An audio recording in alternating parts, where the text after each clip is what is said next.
Hello, I hope you're doing great. Hey, if we haven't met yet, I'm Paul Watson. I'm pastor of the Downtown Vineyard Church in Grand Junction, Colorado, and the regional leader for Vineyard USA for the Rocky Mountain region, which makes up about 9 states and about 56 churches. This year, as we started off the new year, I've been literally thinking about this idea of what makes a church. You know, that when you think about, you drive by the many churches that are probably in your community. We have over 100 churches in my community. And there's this idea that you look at it and you see a building and you think, hey, that's the church. And the truth is that the church is actually just a group of people who begin to gather in the name of Jesus. In the first century, the word ecclesia literally just meant gathering. It didn't mean anything beyond that. It wasn't describing the church. It wasn't describing anything particular. That if a group of people were gathering, they were called the ecclesia. And what began to happen is that those people began to gather every week. And so in a community, they would maybe meet in somebody's house, or they'd meet in an outdoor space, or maybe they had a place in the community that they would meet. But what would happen is, after the resurrection of Jesus, that they didn't just gather every now and then, they literally started gathering every week on Sundays.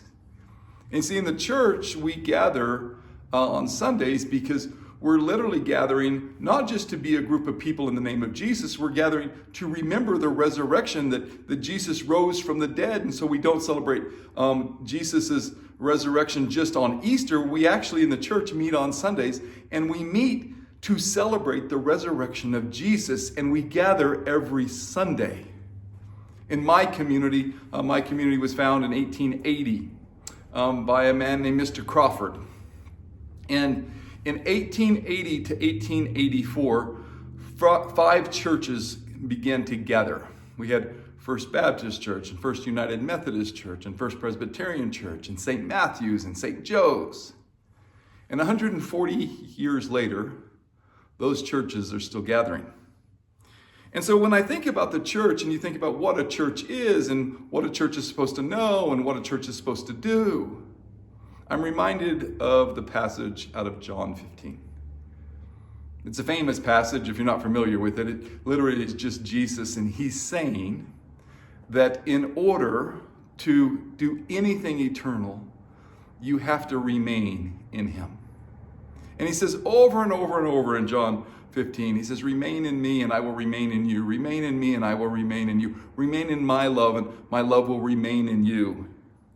And so when churches gather, Jesus says there's really 3 things that happen when we remain in him.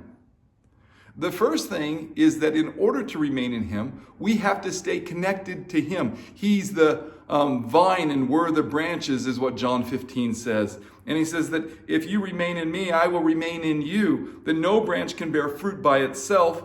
It must remain connected to the vine. And so really, as a church, the most important thing that a church can do is stay connected to Jesus. This is the key. This is the whole key to being a church, is are you staying connected to Jesus? The second piece that John 15 tells us is John 15 tells us that churches, that as they stay connected to Jesus, their intent is to produce fruit that will last. We're not supposed to have busy work. We're not supposed to just be busy people. We're not supposed to have all kinds of projects that are just like keeping people's calendars busy. The whole idea behind the church is that we remain in Jesus, and that Jesus gives us wisdom, and Jesus gives us our vision, and Jesus gives us our plans for the future. And that as we remain in Jesus, that we are supposed to be places in our community that provide hope and produce fruit that lasts. Galatians 5:22 and 23 paints this beautiful picture of fruit. It says, but the fruit of the Spirit is love, joy, peace, patience, goodness, faithfulness, kindness, gentleness, and self-control. You see, the more we remain in Jesus, the more our lives should produce good fruit that will last, that has an eternal significance. And then it has this one last piece that talks about churches that gather in the name of Jesus.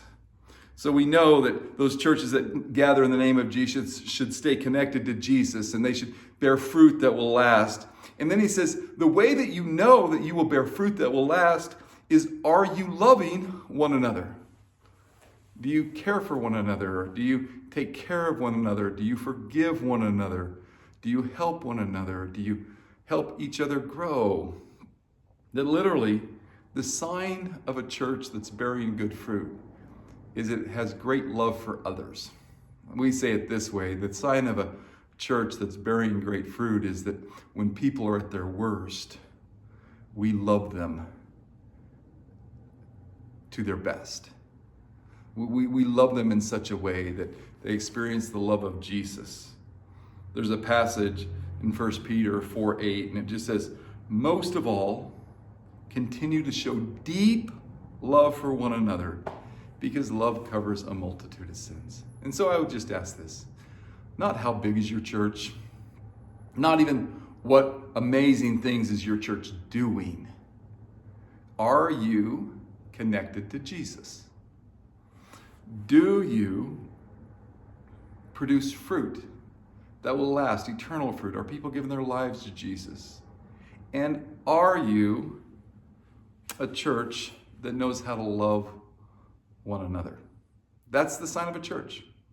It's not size. It's not fame. It literally is groups of people that meet in the name of Jesus to produce fruit that has an eternal significance because they're connected to Jesus and they love one another. God bless you guys. I hope you have a great day.